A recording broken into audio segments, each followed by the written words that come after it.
was 1993, first I came to Cambodia. And one morning I was photographing Angkor Wat.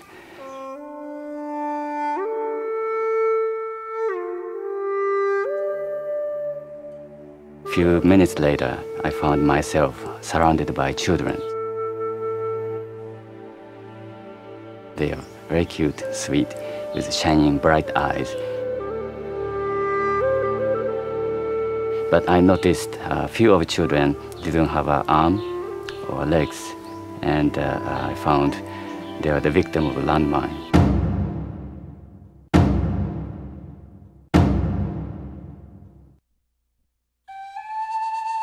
The second year when I came to Cambodia for photography again, I found a father and daughter.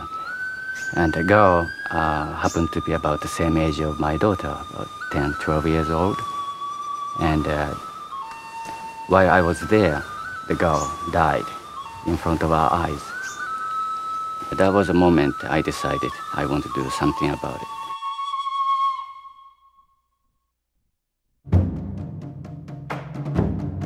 "30 years ago, the Khmer Rouge under Pol Pot devastated every aspect of Cambodian society. The murder of 2 million citizens destroyed the educated class, including medical professionals and their vital infrastructure. Only 40 of the 4,000 trained doctors survived this brutal rampage."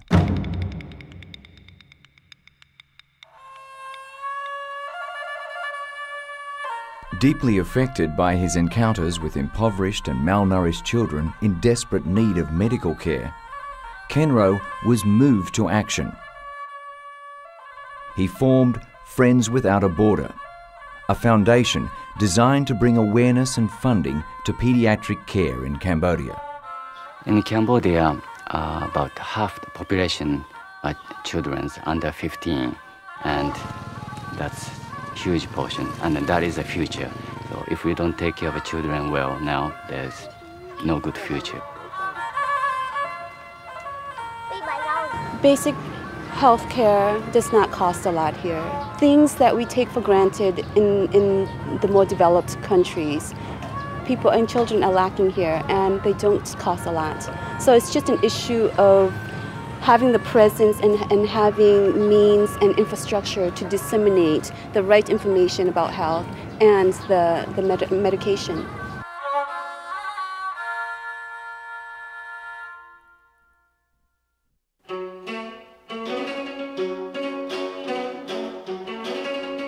Using his photography to raise awareness, Khenro and Friends Without a Border were able to fulfill a dream in 1999 with the opening of Angkor Hospital for Children. By June 2008, children were treated nearly 550,000 times. 65,000 kids die a year in Cambodia. Majority preventable. Diarrhea, pneumonia, measles. These are ailments that, in the United States, would be far less consequential. The lack of education and financial means in the rural provinces compounds these problems. Poverty strikes very hard here.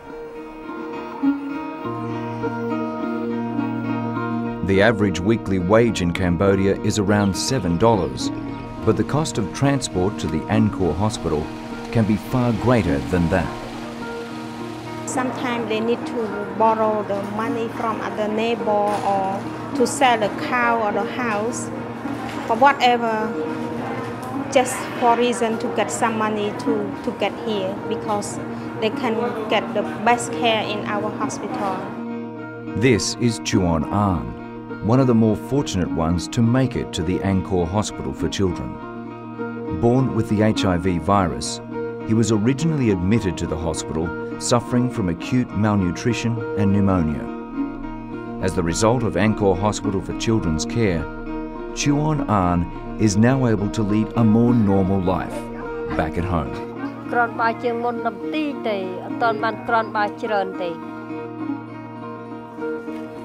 The accomplishments of Angkor Hospital for Children are drawing considerable international awareness. Former US President Bill Clinton was able to see firsthand the remarkable strides that Angkor Hospital for Children has taken.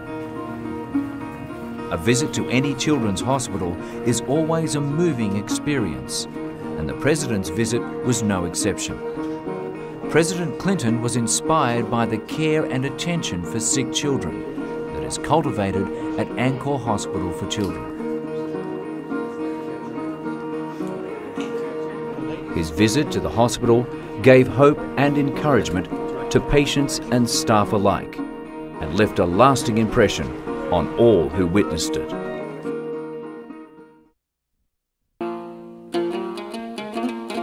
The international attention on the hospital has extended to numerous other famous personalities. Legendary producer and philanthropist Quincy Jones is lending his support.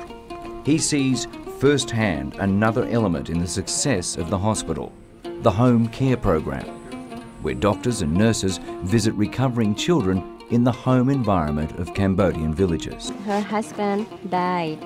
From HIV? Yes. And her mother also positive. We met a lady 35 years old, who's HIV positive, and her son is too.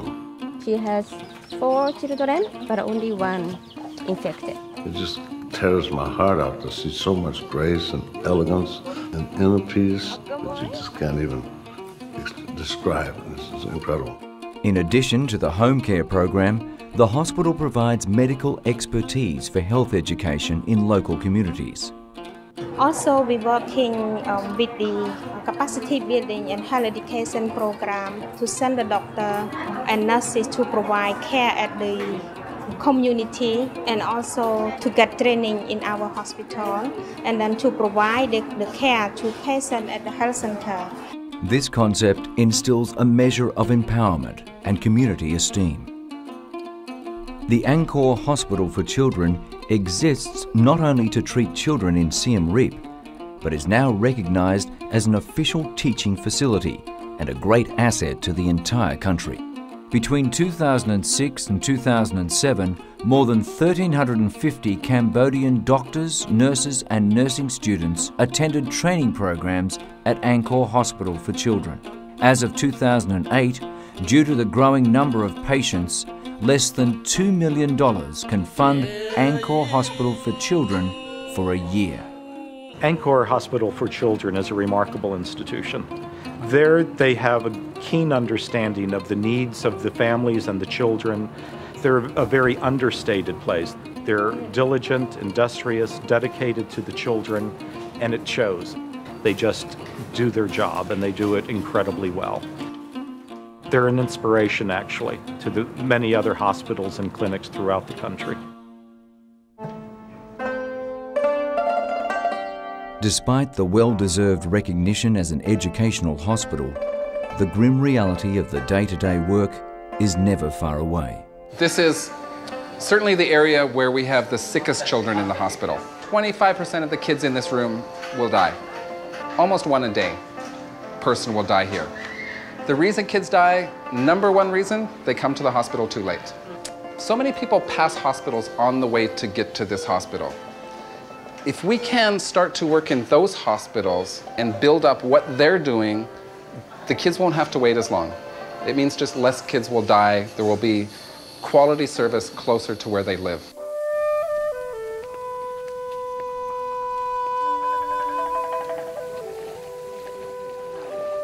Other provinces in Cambodia have suffered dreadfully for the lack of paediatric facilities.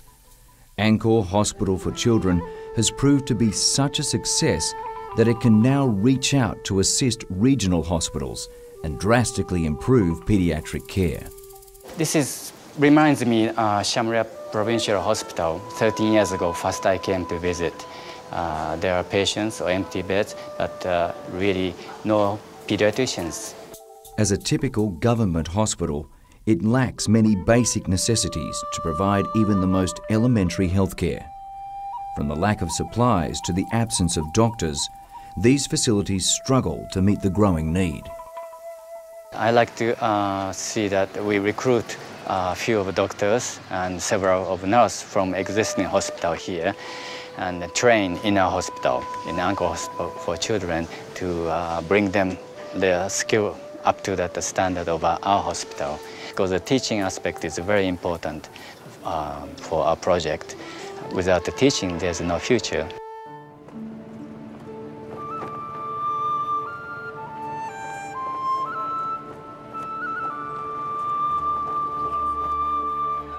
That future now seems more hopeful in many ways, in a country in dire need.